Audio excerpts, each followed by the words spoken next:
Mesdames et messieurs, tout le plaisir est pour moi de vous retrouver pour vous présenter votre émission de prédilection Synopsis et Magazine de la rédaction de Canal Congo Télévision. Synopsis reçoit ce jour dans son numéro Prince Mbouyika Tambwa, coordonnateur CAECO, qui veut dire collectif des associations engagées pour l'excellence au Congo, membre des CONPAP, une structure créée par l'honorable Serge Kayembe Mwandiavita, analyste indépendant, ultra-patriote et défenseur personnel du président de la République, Félix Antoine Tshisekedi Tshilombo. Bonsoir, messieurs Prince Mbouyika Tambwa.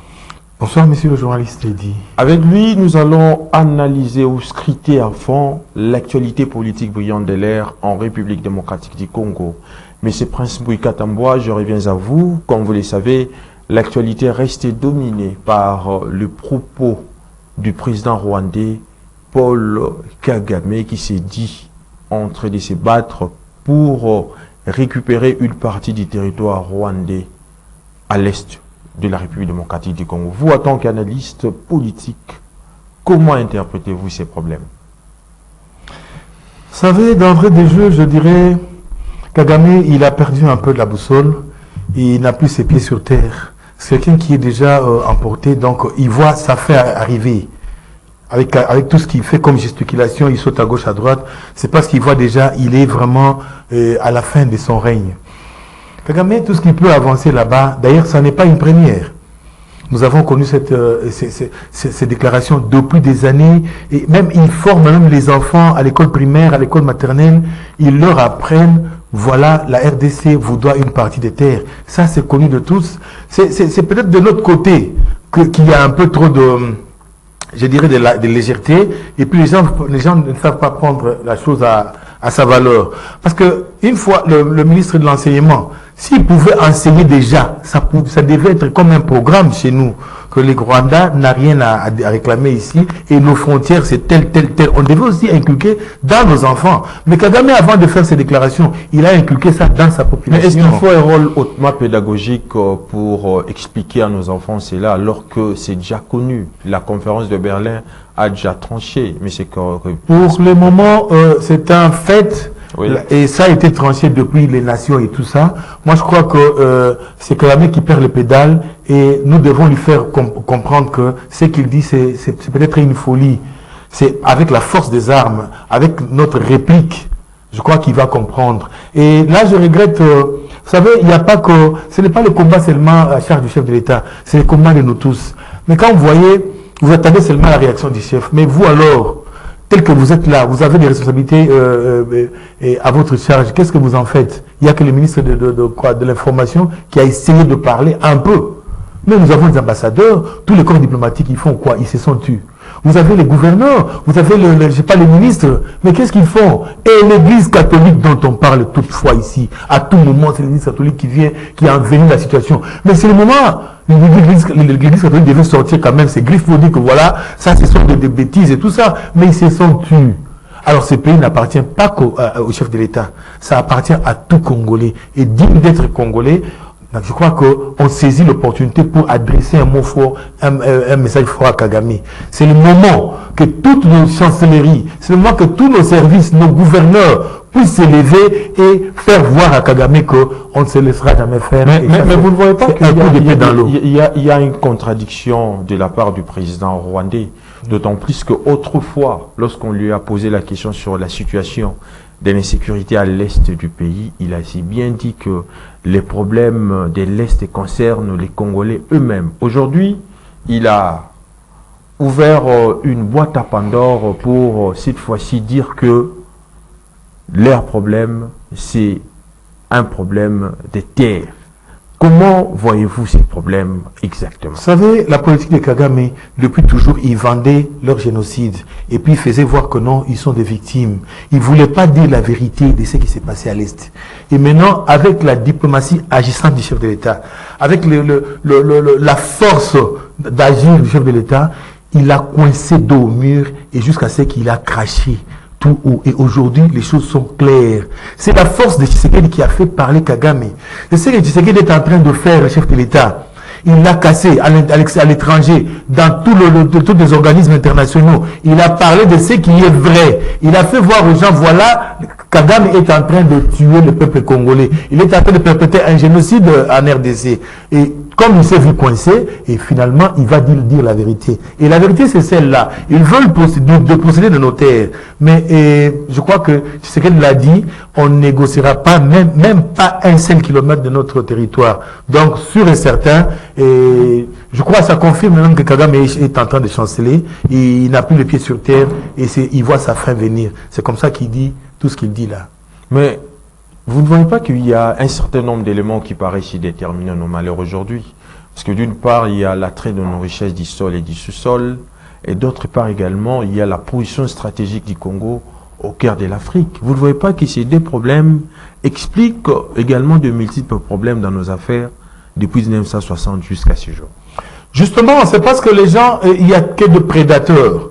Les gens aiment les Congos sans Congolais. On veut du Congo sans Congolais, c'est ça. Tout ce qu'il y a comme manigance depuis des années, des indépendances et tout ça, ce sont juste les multinationales, ce sont les organismes internationaux qui veulent mettre la main dans les richesses du Congo, prendre, piller comme ils veulent, sans alors passer par les Congolais. C'est comme ça qu'il y a toutes ces guerres et tout ça. Ça explique tout. Mais je crois que cette fois-ci, les Congolais est vraiment debout et on va mettre fin à ces systèmes. Le problème, c'est simple. Et pour y aller, il n'y a pas question de négociation parce que tout le monde est contre les Congos. C'est un complot vraiment international contre les Congos. Alors, il faut y aller avec les armes et je crois qu'on va régler la question et nous serons respectés. Mais quand vous parlez des complots ourdis de toutes pièces contre la République démocratique du Congo, mais d'autre part aussi, on doit déplorer un certain nombre de faiblesses au niveau interne. D'autant plus qu'au moment où nous sommes attaqués, au moment où il y a l'insécurité à l'est du pays, la classe politique congolaise se divise avec des paroles, des haines, donc tableau sombre et tragique de la situation du pays. Vous ne voyez pas que quelque part, c'est une faiblesse, et quant à cette faiblesse, ça constitue également un moyen facile ou naturel de maintenir les colonialismes anciens et de faciliter l'avènement du nouveau. Vous savez, ces divisions-là, c'est entretenu depuis des belles lurettes. C'est toujours ce monde international qui a entretenu ces discordes-là entre les Congolais et puis, pas seulement le Congolais.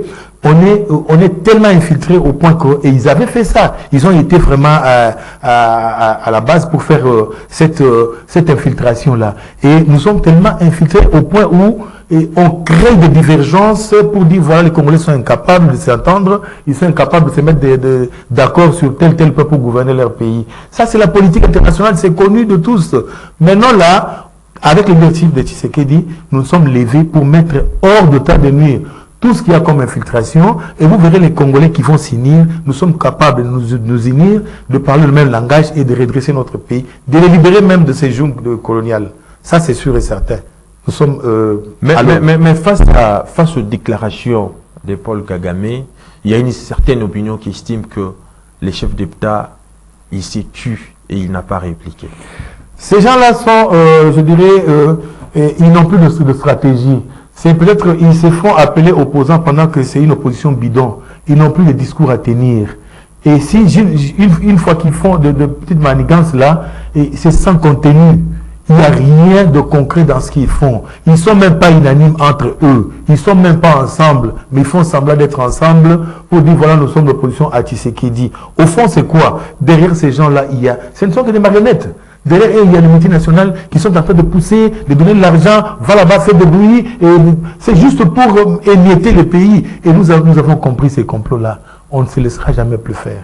Donc Tshisekedi est aux commandes et les choses vont aller pour de bon. Et pour mettre fin aussi, contribuer à la situation de l'insécurité à l'est de la République démocratique du Congo, enfin d'éradiquer les groupes armés aussi, que cette situation puisse se terminer, le Parlement congolais a voté hier le projet de loi instituant la réserve armée de la défense nationale en République démocratique du Congo. Et ce projet de loi plutôt provenant du gouvernement de la République démocratique du Congo a divisé les députés nationaux hier, parce qu'il y a d'autres députés qui estiment que c'est un projet de loi qui va nous aider à mettre fin, pour faire appel à ces réservistes qui vont combattre pour mettre fin à l'insécurité à l'Est. Mais il y a d'autres qui estiment qu'on est en train de créer des milices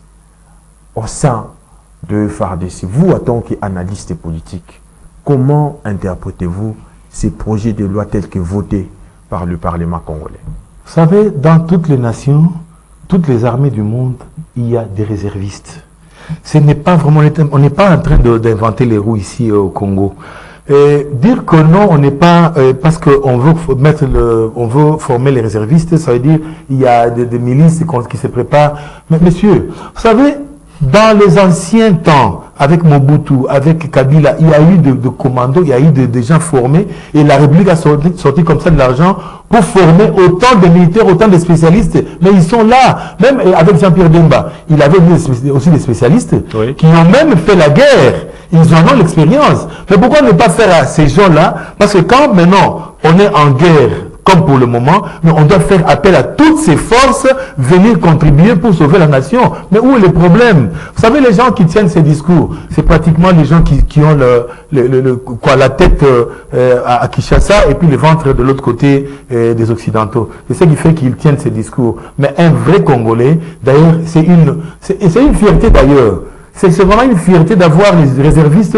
Une fois qu'il y a un problème, on peut faire appel à ces réservistes pour affilier le rang de l'armée et puis combattre pour la nation. Pourquoi ils ne veulent pas que le Congo soit digne de se défendre? Pourquoi on ne veut pas que le Congo ait sa force pour se défendre? On veut toujours l'empêcher. Quand on essaie de faire... Et pourtant, quand vous allez en France, il y a des réservistes. Quand vous allez en Russie, partout, il y a des réservistes. Pourquoi pas chez nous? Donc c'est vraiment bienvenu cette loi.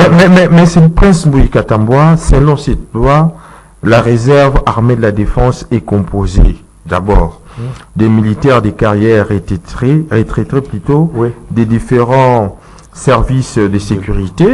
Il y a également les démobilisés du service militaire obligatoire, les démobilisés du service militaire contractuel, les volontaires civils engagés dans la défense du pays et de son intégrité territoriale face à une menace ou à une agression extérieure conformément aux articles 63, 64 de la Constitution de la République démocratique du Congo.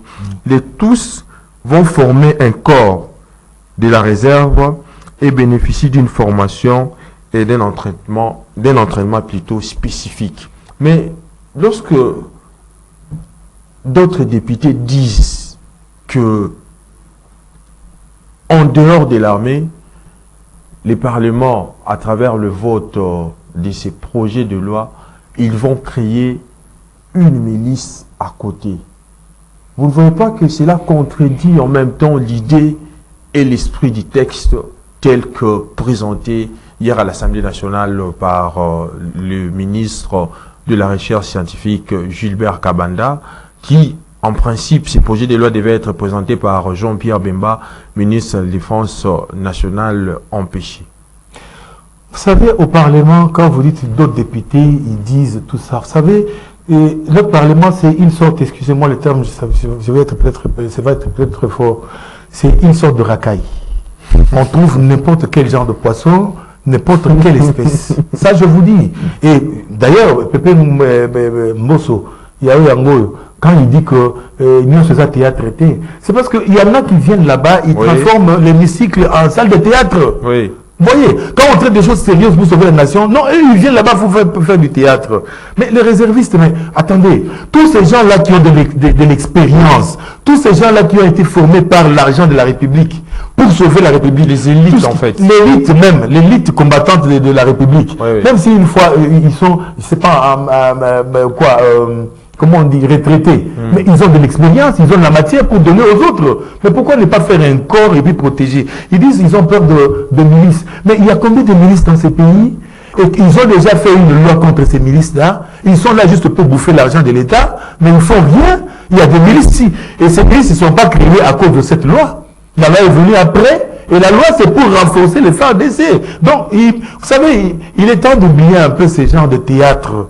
Nous voulons maintenant sauver la République et nous sommes debout pour ce faire. Est-ce que ces députés comprennent vraiment ce qui signifie les corps des réservistes au sein de l'armée. Justement, c'est la question que moi je me pose aussi, si ils arrivent à comprendre ce que ça veut dire. Ou alors, parce qu'ils ont tellement de velléités dans leur tête. Ils ont tellement de choses. Ils ont comploté tellement contre les étrangers qui en veulent les prédateurs et tout ça. Alors ils s'enrichissent. Ils veulent que la situation demeure telle qu'elle est. Or, nous disons, fini cette histoire. Hier, c'était autre chose. Aujourd'hui, c'est Jean-Pierre Bemba commande, c'est Félix Antoine Tshisekedi et nous allons libérer le pays.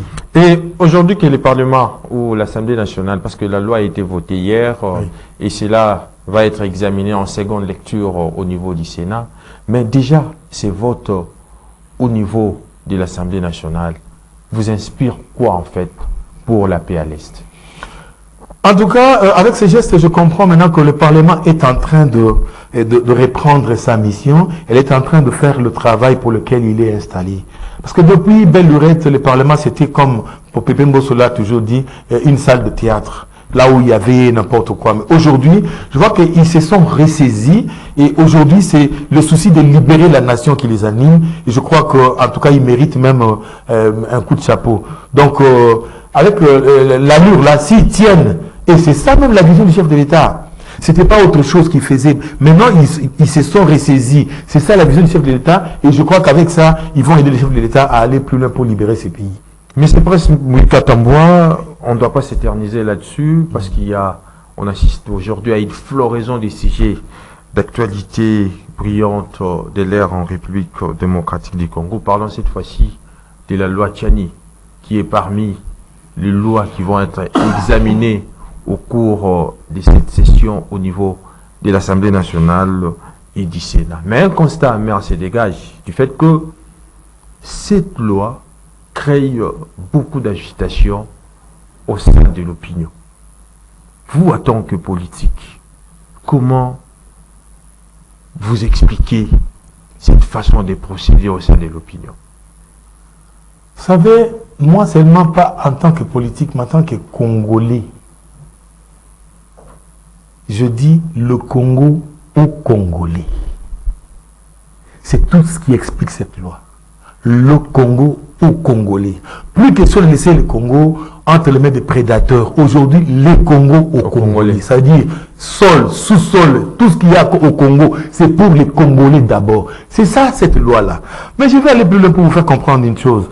J'ai été sidéré à entendre que juste la loi n'est même pas encore à l'ordre du jour, n'est pas encore discutée au Parlement. Mais il y a même des ambassadeurs qui vont voir les ministres, qui vont voir les parlementaires pour chercher à décourager cette loi-là, pour empêcher. Ils ne veulent pas de ça, les ambassadeurs. Il y a même des prophéties. Vous savez, donc je ne comprends pas. Et le monde entier bouge. Washington, ça bouge. Au Rwanda, c'est tout le monde qui bouge. La loi n'est même pas... Mais attendez, ils nous imposent ici une certaine démocratie. Mais alors, les jeunes démocratiques disent quoi? Mais qu'on laisse quand même discuter. Mais fils que ça, qu'on nous laisse discuter de cette loi à l'Assemblée, parce que c'est l'Assemblée, c'est le rôle de l'Assemblée. Pourquoi ils ne veulent pas seulement qu'on puisse inscrire ça à l'ordre du jour? Ils ont peur. Ils ont peur de quoi? Ils ne veulent pas que le Congo soit au Congolais. Et je vous dis, avec cette loi, c'est une solution salvatrice. Je crois que c'est même la libération de notre pays. Vous savez, Félix Antoine Tshisekedi, depuis qu'il est au pouvoir, il se coupe en morceaux à gauche, à droite, il prend les avions matin, midi et soir, il risque sa vie comme ça, il s'est sacrifié pour sauver la nation, n'est-ce pas?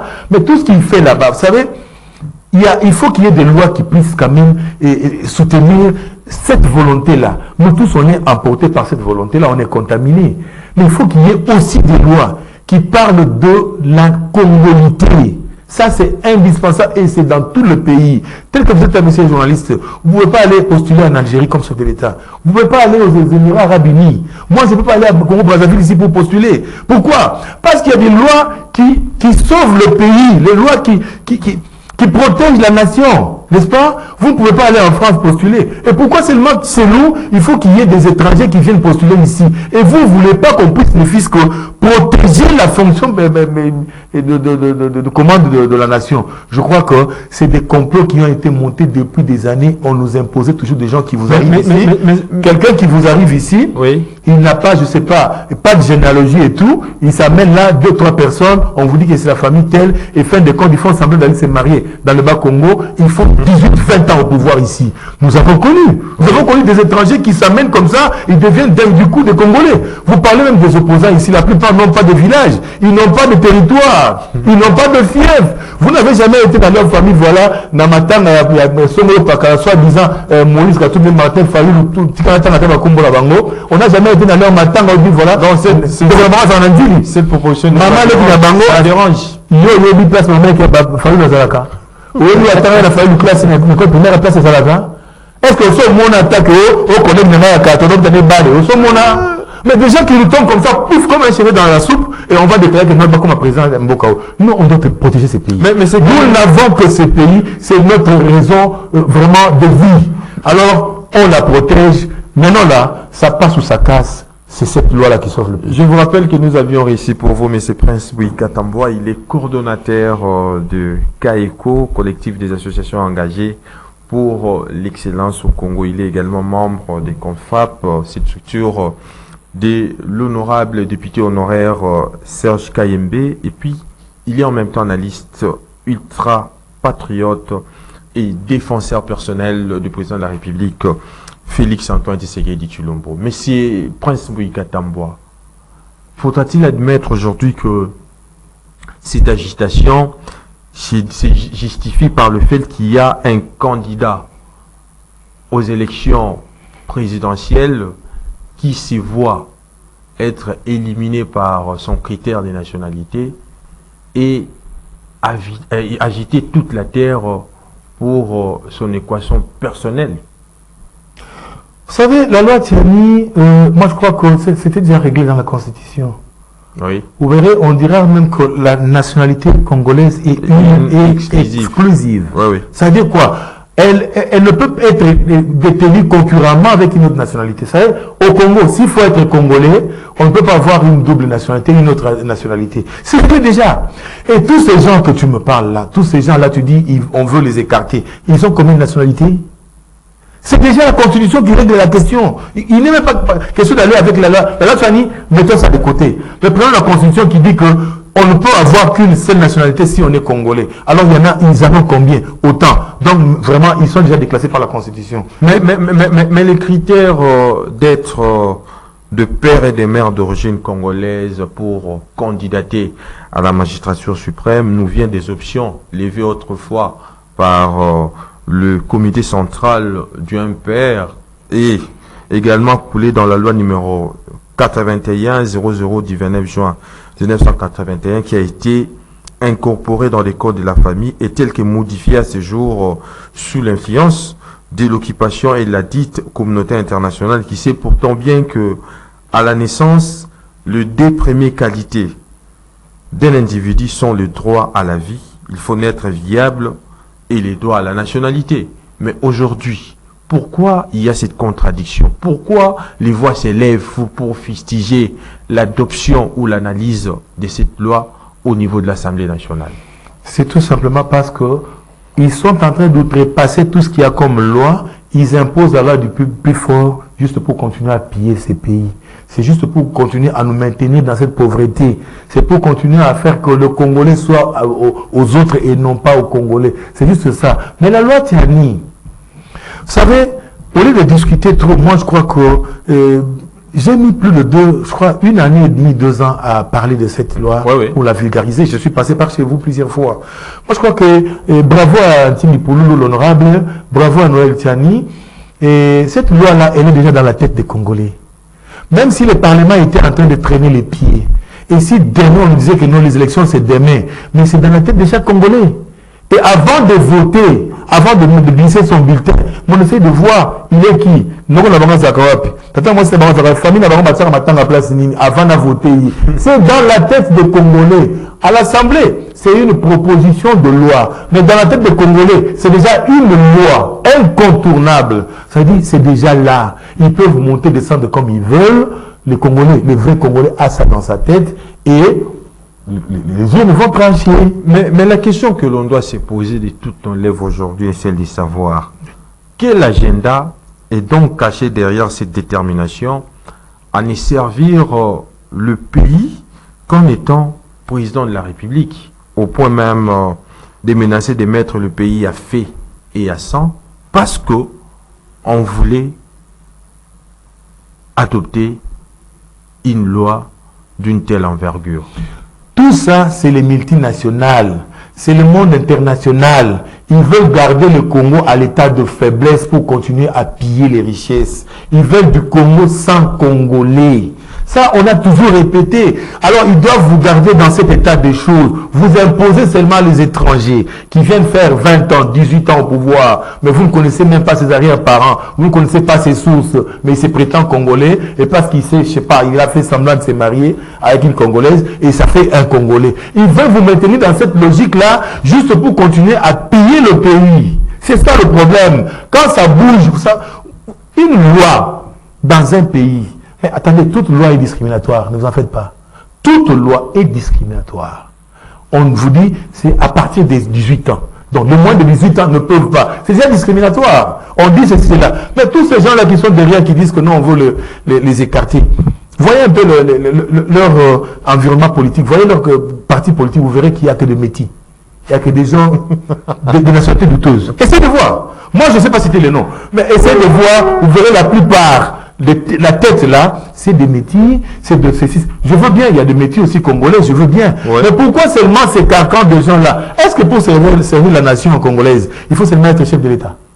Non, non. Est-ce que tout le monde est appelé à être chef de l'État? Nous sommes autant, je ne sais pas combien, si c'est 100 millions d'habitants. Est-ce que tout le monde est appelé à être chef de l'État? Tout le monde est appelé à être ministre? Non! Mais pourquoi ça doit frustrer? On ne veut pas qu'on puisse protéger les pays. Le monde international est derrière pour nous empêcher de protéger notre pays. Mais désormais, aujourd'hui, le Congo aux Congolais, et cette loi passera.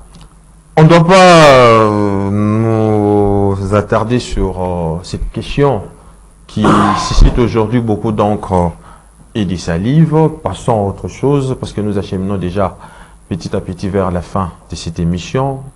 Mais c'est Prince Mbouyika Tambwa. Il y a une bipolarité structurelle qui se dessine déjà, c'est-à-dire la majorité et l'opposition qui affile des armes pour les élections qui se profilent à l'horizon en République démocratique du Congo. En ce qui concerne ces élections, il y a eu un groupe des opposants, à l'occurrence Martin Fayoulou, Dr Denis Mukwege, Moïse Katumbi Tchapwe et Matata Pogno qui se sont réunis pour chercher ou donner leur avis par rapport à la situation politique actuelle en République démocratique du Congo, où ils ont demandé la recomposition de la Cour constitutionnelle, mais aussi qu'il y ait des gens indépendants au sein de la CENI, parce que la CENI, telle que enregistrée au niveau du Parlement aujourd'hui, cette façon ou cette ossature de la CENI ne rencontre jamais les rassentiments. Ils veulent qu'on puisse changer la structure ou la structuration de la Commission électorale nationale indépendante. Vous, en tant que politique, quel est votre avis à ces sujets? Vous savez, comme je vous ai dit, depuis que Tshisekedi est au pouvoir, il n'y a plus d'opposition. Nous avons une opposition de façade, une opposition bidon, sans contenu. Autrefois, nous avons vécu l'opposition dans ce pays. Il y a eu un Tshisekedi, le papa, qui vous dit « je démonétise immédiatement la monnaie démonétisée ». Il vous dit « donc, il est au palais du peuple. Aujourd'hui, Premier ministre voté par l'Assemblée. 30 minutes après, ce sont des biens de l'État qu'on était en train de retourner vite. Sans qu'il puisse dire un mot. Hein. C'est ça l'opposition. Oui. Aujourd'hui, vous avez quelle opposition? Cette bande-là, vous appelez ça opposition. Donc, vous voulez dire que cette opposition n'inspire pas confiance aux Congolais?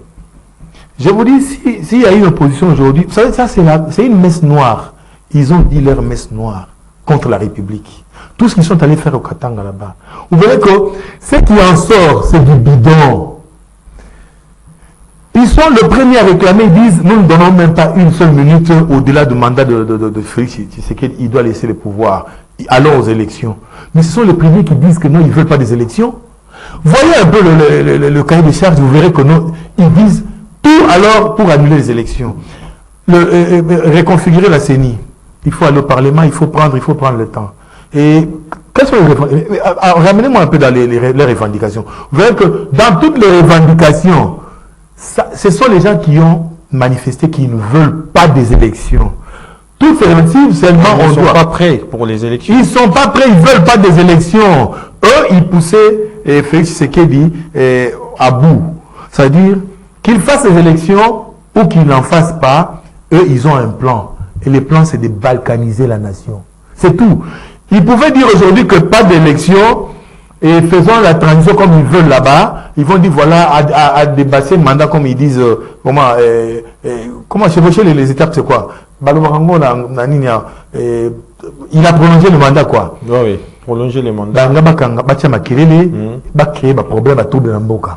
Maintenant que je suis démocrate, je ne veux pas aller en prolongation, je veux qu'on fasse les élections. Oui. Il les a bloqués.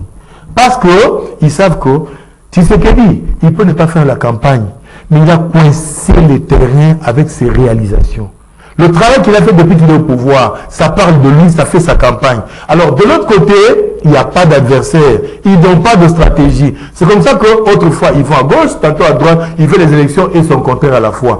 Quand ils en viennent à ce qu'il faut réformer la CENI, il faut la justice, il faut tout ça, prenez seulement, faites les calculs de temps que ça va nous prendre, vous verrez qu'on est au-delà du délai des élections. Donc, ils ne veulent pas des élections parce qu'ils ne sont pas prêts. Il n'y a même pas un candidat digne qui peut être l'interface de Tshisekedi. Il n'y en a pas. Moïse Katumbi.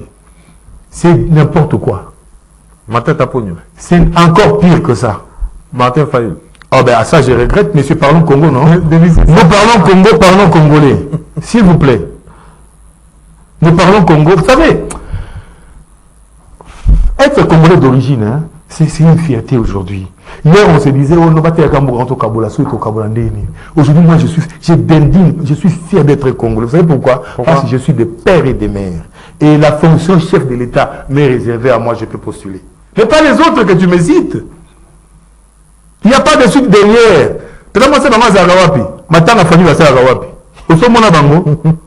Et aujourd'hui, Mozito qui quitte l'autre qui dit que non, Lucas Fief Nayo, là c'est Bandundu, Mozito qui là vous parlez de qui vous faites allusion à. Je parle de Mozito qui a dit que cette fois-ci, celle-là qui est autrefois mascarade, Nicolas qui papa Mobo, Kuna, à quoi papa Nayo et tout ça. Même Balo, Lucas papa Nayo, et avant qu'on t'abonne à Bandundu, il faut y avoir tout Nanga. C'est clair. Donc c'était un jeu comme ça, et les gens étaient habitués à nous mettre dans des histoires de n'importe quoi. C'est un Congolais aussi, c'est un Congolais. Delis Samba. Oui. Si c'est un Congolais. Et alors? Non, parce que vous apparemment. Non, mais qui postule, non? Mais c'est un bloc, non? Qui postule. Nous, on attendait peut-être qu'ils allaient choisir, entre eux, ils allaient se choisir peut-être quelqu'un. Mais chacun qui sort de là, il dit, moi, je vais aller en ordre de bataille seul, moi, je vais aller partir par là. Ils n'ont pas pu se choisir. Vous savez pourquoi? Parce que tout ce monde est à la solde de Kabila. Entre parenthèses. Mais s'ils vont.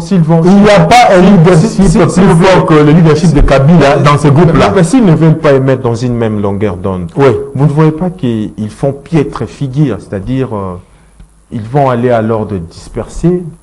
Et pensez-vous, avec cette façon ou cette manière de faire, ils vont battre à pleine couture les présidents? Messieurs, je dirais que même en ordre de disperser, ils ne sont pas prêts à y aller. Même en ordre de disperser.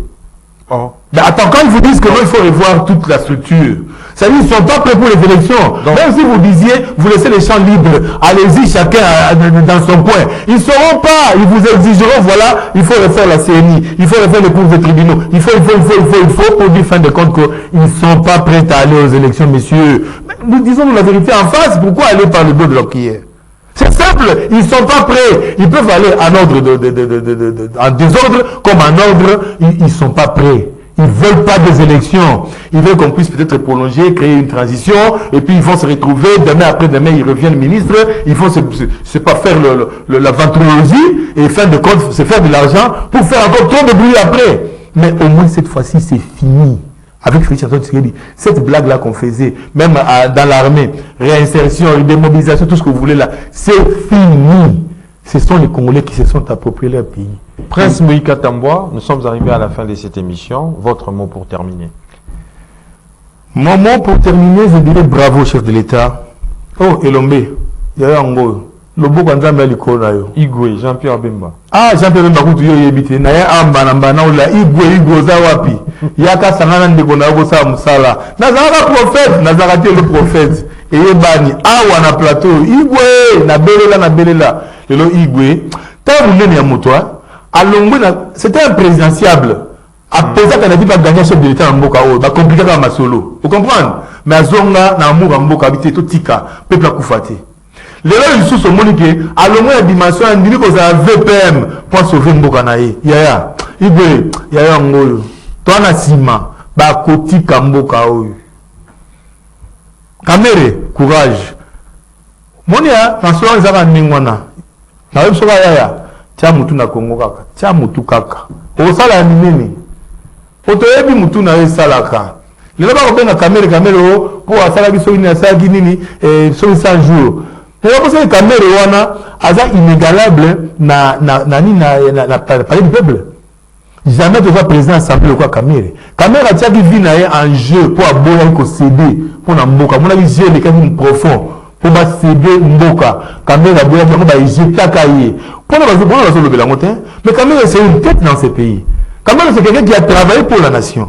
Donc on ne peut pas le négliger. Va pour la caméra, balancer dans les caméras sans jouer au bas. Mais ici c'est blanchi, ça y est. Donc ça est innocent. Tout le monde. Si vous avez à côté, on a pour la nipo difficile à sa catake, à ça innocent. Vous avez à côté à sauver un parlement. Vous avez à côté à sauver par autant les caméras de la présidence de la République. Caméra les quatre par fin qui toko. Bat va salaire et mata.